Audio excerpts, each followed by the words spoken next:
자, 오늘 설교 제목이 뭡니까? 맹인이 됩시다. 이게 무슨 말인고? 실로암의 은혜를 누리는 우리 하나님의 사람들 되시기를 축원드립니다.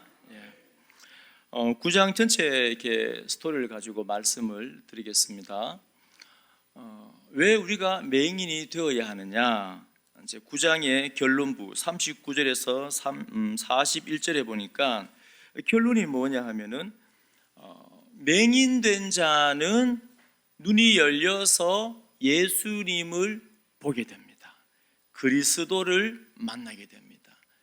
반대로 나는 본다, 나는 잘 봐 하는 유대인들은 영적으로 여전히 죄 가운데 있기 때문에 맹인이 되어 버린 겁니다. 그래서 이 영적인 역설적인 원리에 의해서 사랑하는 모든 성도님들은 보는 자가 아니라 영적인 맹인들이, 우리가 맹인들이 다 되시길 바랍니다. 그래야 할 때 우리는 예수 그리스도를 보게 되고 세상을 향하여 보냄을 받게 됩니다. 그래서 오늘 이 말씀은 이 실로암의 은혜에 대해서 나눕니다. 실로암의 은혜, 보냄을 받았다. 그럼 실로암의 은혜, 우리가 맹인이 되었을 때 그 맹인이 도대체 뭐냐? 오늘 본문에 나오는 맹인은 태어날 때부터 앞을 보지 못하는 사람입니다. 뭘 상징하냐면은 태어날 때부터 죄인인 모든 인류의 영적인 상태를 상징적으로 보여줍니다. 그러니까 우리는 태어날 때부터 영적인 다 맹인들입니다. 하나님을 보지 못하는 사람들입니다. 하나님의 영광을 목도하지 못하는 사람입니다. 그래서 이 맹인이라는 것은 죄인이고 약자고, 오늘 1절에 보시면은, 자, 1절부터 지금부터 그러면 이 맹인이 왜 되어야 되는가? 맹인이 되었을 때 어떤 실로암의 은혜를 우리가 누릴 수 있는가? 잠시 보겠습니다. 자, 1절에 보시면 어떤 은혜가 있는가? 예수께서 길을 가실 때 날 때부터 맹인된 사람을 보신지라. 한번 그 동그라미 쳐보십시오. 날 때부터 맹인된 사람을 보신지라. 이 본다는 말은 유심히 본다는 말입니다. 자, 지금 많은 유대인들이, 이 제사장들이, 바리새인들이, 내놓으라는 이 종교 율법학자들이 거기에 다 모여 있습니다. 그런데 예수님의 시선은 어디가 있습니까? 그런 탁월한 율법학자들에게 가 있지 않고 태어날 때부터 맹인인 사람에게 예수님의 시선이 가 있는 겁니다. 그래서 이게 뭐냐면 실로암의 은혜예요. 사랑하는 많은 성도님들, 예수님의 시선이 내게 고정되어지는 그 은혜, 예수님과 내가 눈이 마주치는 그 은혜가 우리의 삶 가운데 늘 있어야 됩니다. 찬양을 드릴 때에도 하나님 그 예수님의 시선을 우리가 느끼고, 예배를 드릴 때도 나를 바라보시는 예수님을 만나고, 우리가 학교 다니다 보면은 이렇게 대학교나 또 고등학교나, 저는 참 내성적이었거든요. 지금은 제가 전사입니다. 전사. 때로는 전사도 필요하고 여러 가지 모습 필요한데, 내성적이고 또 조용하고, 그러다 보니까 학교 선생님한테 제가 손들고 질문도 잘 못했습니다. 또 대학교 가도, 대학원에 가서 수업 들을 때에도 교수님하고 따로 밥 먹은 적이 한 번 없어요. 그냥 우르르 몰려가서 임원하다가 먹으면 몰라도. 그런데 어떤 친구들은 참 잘해요. 손들고 교수님 이건 뭡니까? 교수님 이건 뭡니까? 왜냐하면 이 교수님의 시선을 딱 받고 눈이 딱 나랑 고정되면은 어떻습니까? 그분의 점수가 올라가죠. 맞아요. 점수가 올라가고 관심을 교수님이 갖게 되고, 그럼 내가 기분이 좋은 거예요. 제가 그런 친구들 보면서 참 성격 좋다, 부럽다, 그런 생각을 많이 했습니다. 자, 그런데 우리가 신앙생활 할 때 교수님의 여러 사람들의 시선을 우리가 받는 것도 참 기분이 좋을 수가 있지만, 그런데 우리 성도는 누구의 시선을 받는 게 가장 좋습니까? 예수님이 나를 바라보는 게 가장 좋은 거예요.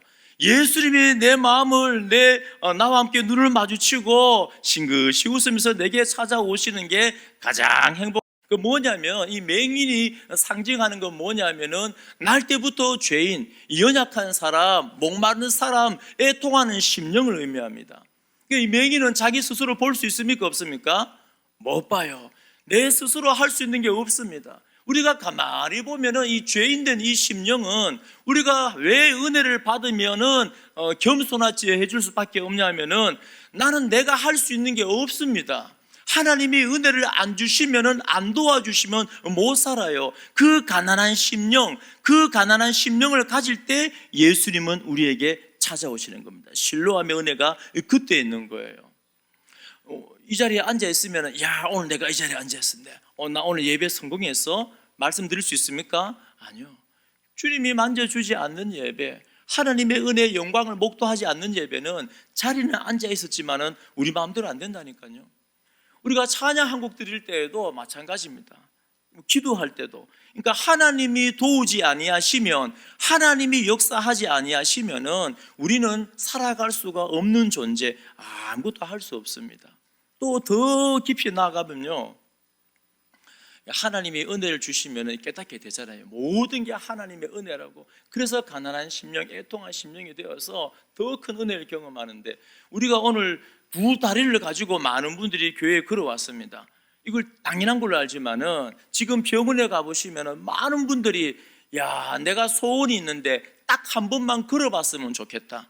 여러분, 우리가 지금 숨 쉬고 있는 거 당연히 쉬고 있지만요, 많은 분들이 병원에서, 야, 이 호흡기 떼내고 내 자력으로, 내 힘으로 편안하게 숨 한번 쉬어봤으면 좋겠다.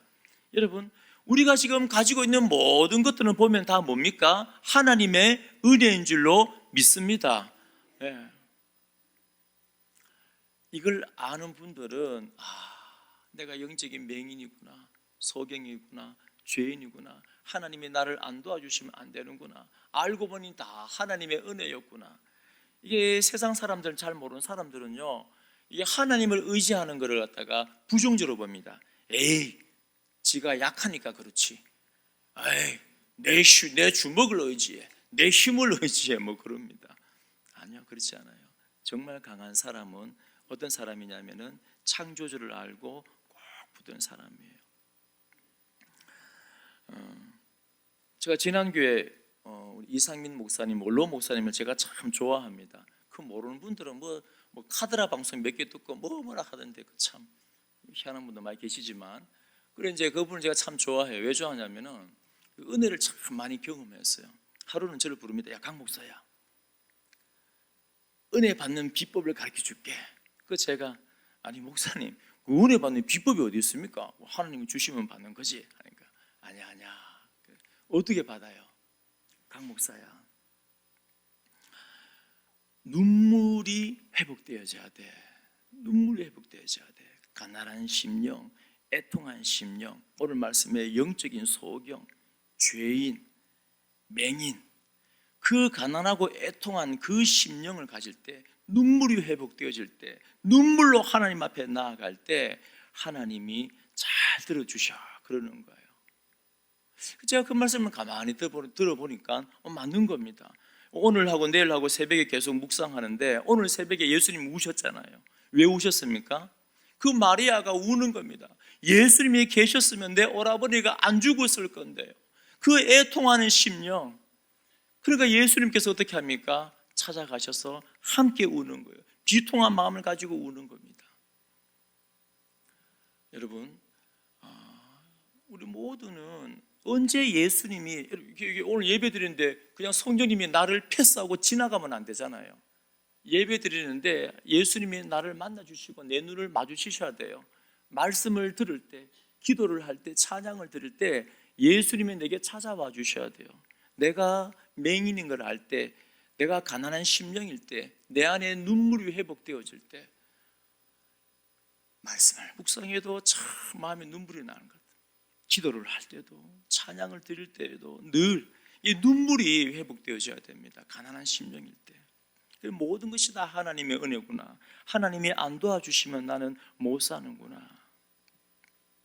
은혜라는 찬양이 있지 않습니까? 가사를 앞부분만 제가 불러드릴게요. 가사를 한번 보십시오. 내가 누려왔던 모든 것들이, 내가 지나왔던 모든 시간이,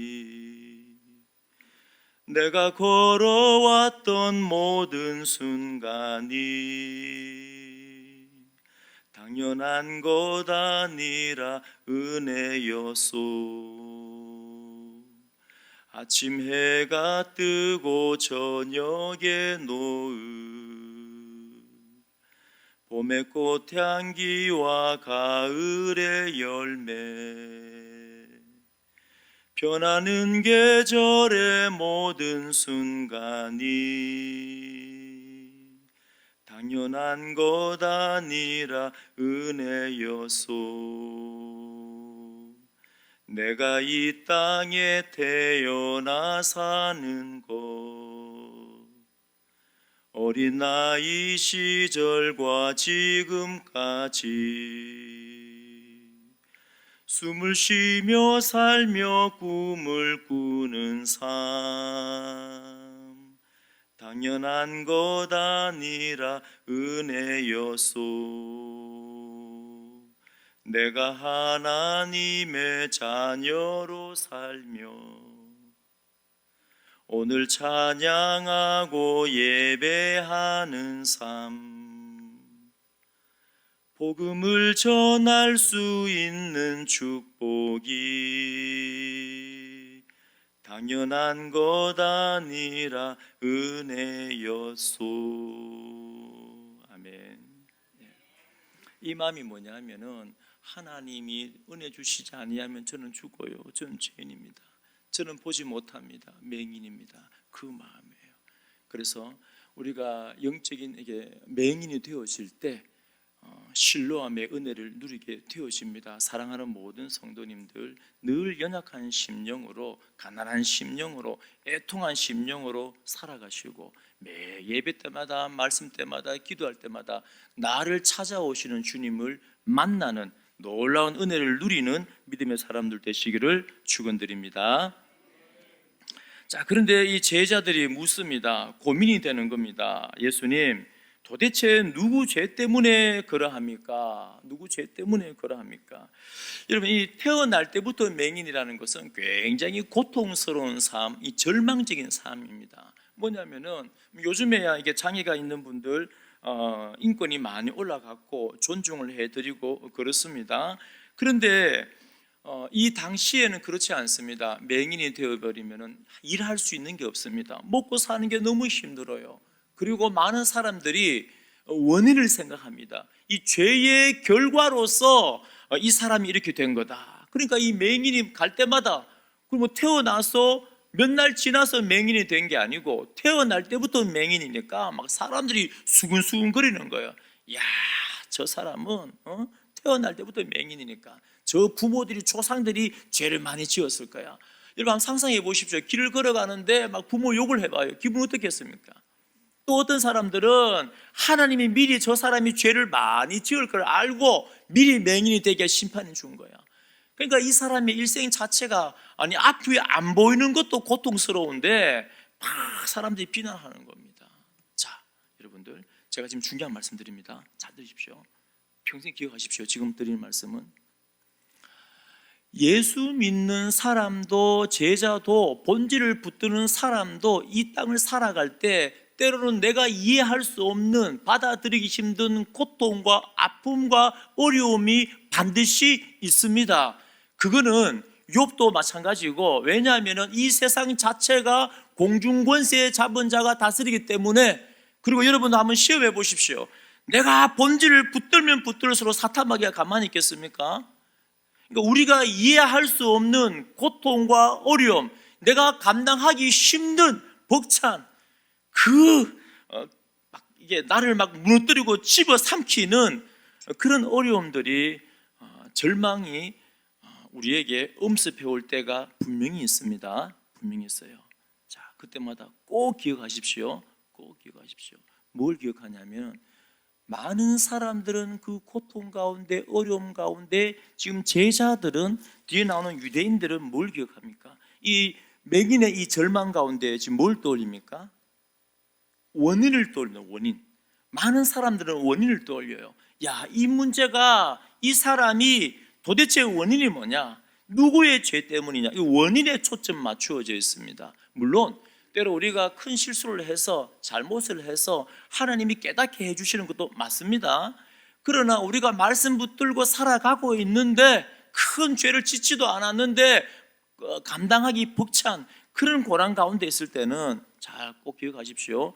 원인에 초점을 맞추지 말고, 자, 오늘 예수님은 뭐라 하십니까? 지금 제자들은 원인에 초점 맞춥니다. 누구의 죄 때문입니까? 근데 예수님 뭐라 하십니까? 3절에 보시면, 자, 3절 다 함께 읽겠습니다. 시작.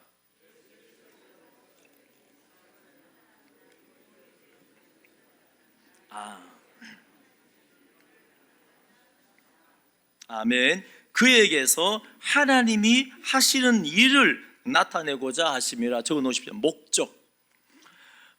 요한복음 11장 4절에 보면 또 같은 말씀 나옵니다. 예수님이 계셨으면 나사로가 안 죽었을 건데 왜 예수님이 안 계셔갖고, 그때 예수님 뭐라 합니까? 아니야, 그 죽음은 누구를 위한 거라고요? 목적. 하나님의 영광을 드러내기 위하여서 죽은 거야. 자, 꼭 기억하십시오. 이제부터 우리가 이 땅을 살아갈 동안에 힘들고 어려운 일이 있으면은 원인에 자꾸 집착하면 안 돼요. 원인이 아니라 목적입니다. 하나님의 영광. 이번에 이 사건을 통하여서 하나님이 어떤 일을 하고자 하는가. 이게 실로암의 축복입니다. 뭐냐면은 우리 성경의 많은 인물들이 원인에 붙잡히지 않았습니다. 만약에 원인에 붙잡히면은 그 고통의 원인을 따지고 가면요, 화병이 생깁니다. 절망이 있어요. 우울증에 빠집니다. 못 살아요. 요셉이 하루는 참 얼마나 잘 지냈습니까? 아빠의 사랑도 많이 받고. 그런데 이거는 감당하지 못한 일을 겪습니다. 그 형들이 요셉을 노예로 팔아버립니다. 이게 말이 됩니까, 이게?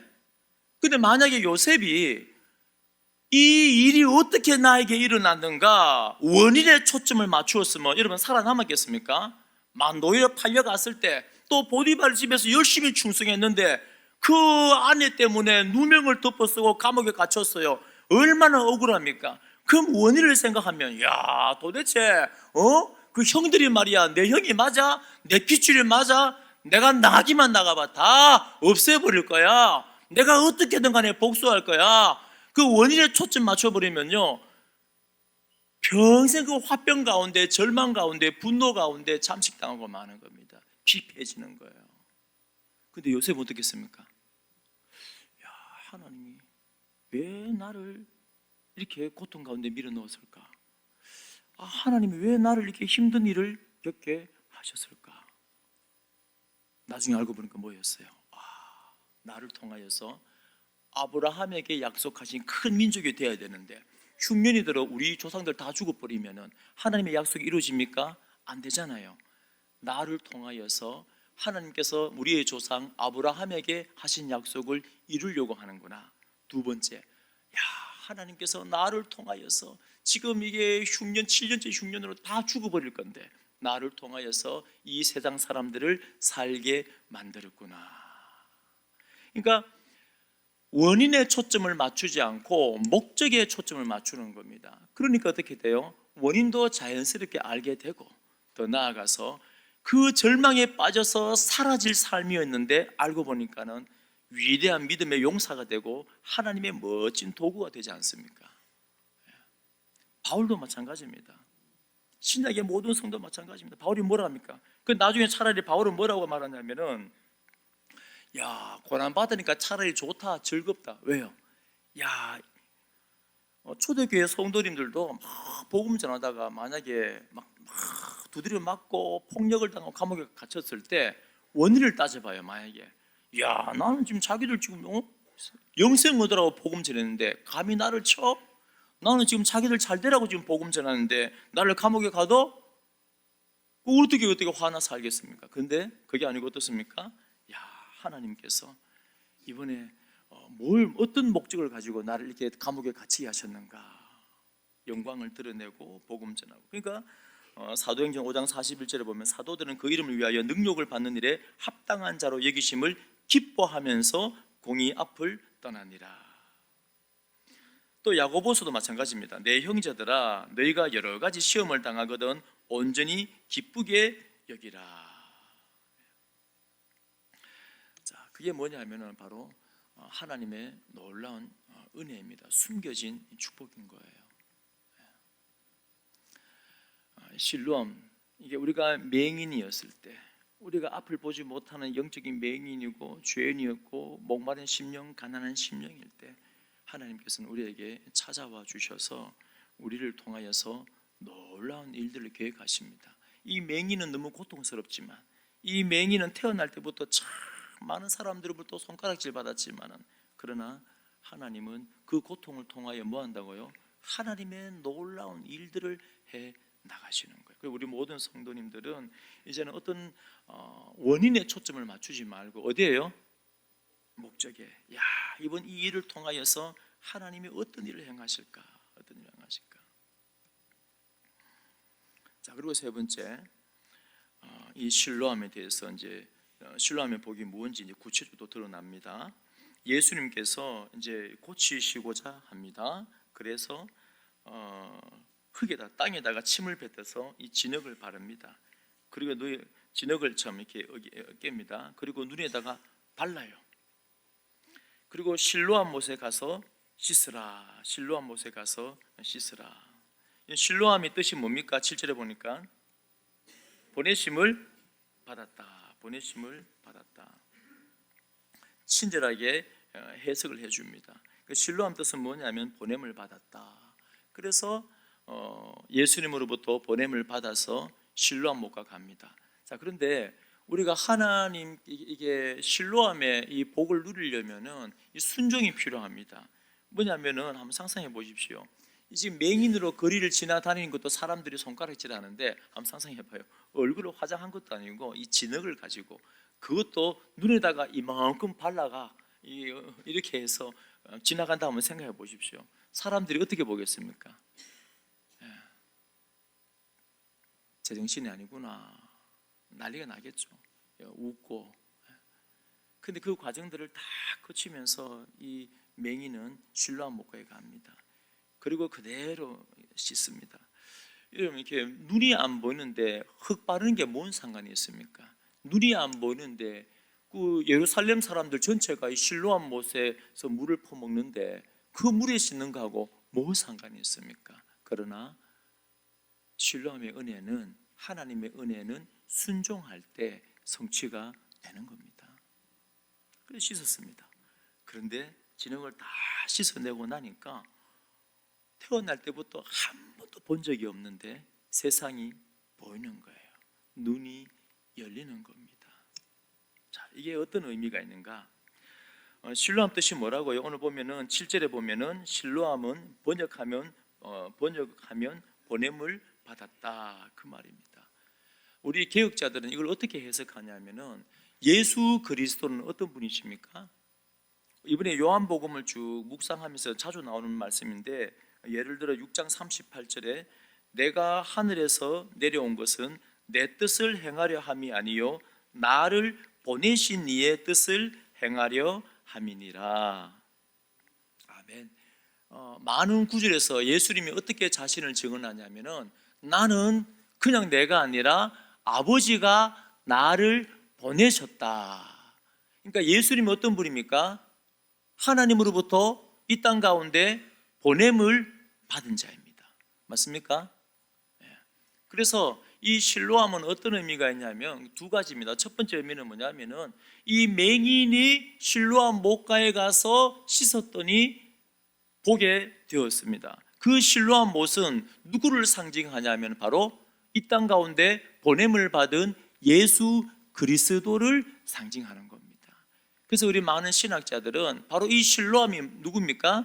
예수 그리스도다. 우리 모든 성도님들은 예수님께로부터 인도받는, 그래서 예수님을 만나고 그래서 눈이, 닫혀진 눈이 활짝 열리는 은혜가 있기를 축원드립니다. 그러면 어떻습니까? 이제는 보여요. 뭐가 보이냐면은, 여러분 육신의 눈을 보는 게 중요한 게 아니잖아요. 영적인 눈이 떠여져야 됩니다. 그러면은 하나님의 일하심이 보이고요. 때로는 우리가 무지하지만 어렴풋이 하나님의 음성이 들리고요. 예배 가운데 지금도 마찬가지입니다.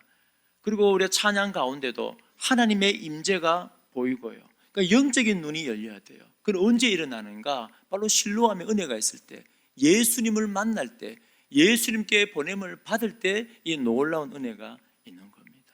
사랑하는 모든 성도님들, 예수님께 보냄을 받고 영적인 눈이 열려지고 하나님을 보는 은혜가 있기를 축원드립니다. 두 번째 실로암은 어떤 의미가 있냐면은 오늘 이 맹인은 예수님부터 보냄을 받고 나서 실로암 못에 갑니다. 그 다음에 어디 갑니까? 세상을 향해 갑니다. 바로 유대인들에게 가는 거예요. 그게 8장부터 8절부터 34절까지 내용입니다. 이 유대인들은 불러요. 너가 정말 나은 게 맞느냐? 누가 했느냐? 예수는 죄인이야. 그러면 막 신문을 합니다. 그런데 그 신문 가운데 나중에는 부모도 앞에 불려가요.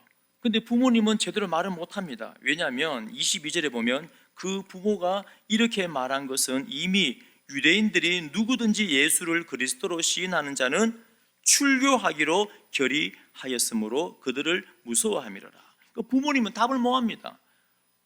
만약에 예수님이 낫겠습니다 이러면 출교당하는데, 그래서 그 우리 아들은 다 장성한 어른이니까 아들한테 물어보세요. 이 당시, 요즘에는 출교가 별로 안 무섭죠. 요즘 출교를 안 무서워하세요, 성도님들. 뭐 좀 죄를 지어도 출교를 명합니다 하면 알았다 하고 옆에 교회 갑니다. 원래 옆에 교회에서 받아주면 안 되는데 요즘에는 그런 게 없잖아요. 질서가 없는 세상 아닙니까? 그런데 이 당시에는 출교를 당하면은 못 살아요. 이 당시에는 출교를 당하면은 못 삽니다. 그 공동체에서 쫓겨나기 때문에 도움도 못 받고 음식 사는 것도 힘들고 못 살아남아요. 이 출교는 굉장히 무서운 겁니다. 자, 그런데 이 부모를 불러도 안 되길래 다시 맹인을 또 불러요. 또 불러서 너 진짜 나은 거 맞아? 누가 낫게 했어? 그러니까 이 맹인이 뭘 합니까? 이제 보게 된 자가, 아니 저번에 말씀드렸잖아요. 당신들도 예수님의 제자가 되려고 합니까? 막 책망을 받습니다. 그 사람은 죄인이라고. 그런데 논리적으로 설명합니다. 아니, 날 때부터 맹인된 사람을 고쳤다는 사람은 내가 본 적이 없는데 하나님의 은혜가 아니면 어떻게 이런 일이 일어납니까? 그러니까 그분은 하나님이 보내신 자가 맞습니다 하고 논리적으로 설명을 해요. 그래도 안 듣습니다. 결국에는 쫓겨납니다. 이 소식을 듣고 나서 35절에 예수님이 이 보게 된 자를 만납니다.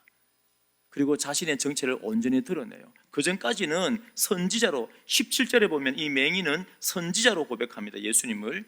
그런데 이 세상에 보냄을 받고 나서 그 가운데 예수님은 나를 고치신 분이 맞습니다 증언을 갖다가 끝까지 굽히지 않고 해요. 그리고 주님께서 찾아오셔서 온전하게 그리스도이신 것을 드러냅니다. 자, 무슨 말이냐면은 우리가 보냄을 받았다는 건 첫 번째는 뭐냐면, 누구에게 보냄 받았습니까? 예수님께 보냄을 받았다. 실로암이신 그분께 보냄을 받았다. 지금 요한복음 계속 묵상하면서 강조하는 말씀이 뭐냐면, 아버지가 내게 보낸 사람이라면은 예수님은 한 사람도 잃지 않고 마지막 날에 내가 다시 살리는 거, 이게 내 사명이야. 묵상하실 때 읽어보셨죠? 그러니까 아무나 예수님께 못 가요. 예수님도 이 사역을 위해서 보냄을 받았지만은 아버지가 예수님에게 보낸 사람만 예수님께 갈 수가 있는 겁니다. 그래서 우리가 어떤 사람이냐, 가난한 사람, 연약한 사람, 애통하는 심령, 주님을 찾는 심령, 맹인이 된 심령, 죄인인 심령, 그분이 찾아오셔서, 그래서 우리가 실로암이신 예수님께로 보냄을 받게 되고, 두 번째, 예수님을 만난 사람은 바로 세상을 향하여, 오늘 이 맹인처럼 세상을 향하여 보냄을 받게 되는 줄로 믿으시기 바랍니다. 그래서 예수님 뭐라 합니까? 마태복음 28장 19, 20절에 말씀을 가르쳐 지키기 위해서 제자 삼으라. 사도행전 1장 7절 말씀에 성령이 임하면은 권능을 받아서 땅끝까지 너희는 내 증인이 될 것이라. 보냄을 받는 겁니다. 사도가 무슨 뜻입니까? 사도, 보냄을 받은 자가 사도죠. 그래서 이 교회의 사도성, 성도의 사도성 뭐냐면은, 우리 모든 성도님은 첫 번째는 예수께 보냄을 받았고, 두 번째는 세상을 향해서 보냄을 받은 겁니다. 이것이 뭐냐면 실로암의 은혜입니다. 하나님께서 우리 성도님의 귀한 삶을 통하여서 이 땅 가운데 영광스러운 하나님의 나라를 세워갑니다. 하나님께서 우리 성도님의 삶을 너무 고귀하게 보시는 거예요. 그 귀한 성도님의 삶을 통하여서 영광스러운 일들을 해 나가시는 겁니다. 그래서 천국 가는 그날까지 우리 모든 성도님들 가난한 심령으로, 목마른 심령으로 이 실로암의 은혜 가운데 승리하는 삶을 살아가는 우리 믿음의 사람들 되시기를 축원드립니다. 자, 다 함께 일어나서 우리 실로암, 하나님이 나를 보내셨습니다. 우리 이 믿음 가지고 우리 박수 치면서 찬양 드리겠습니다.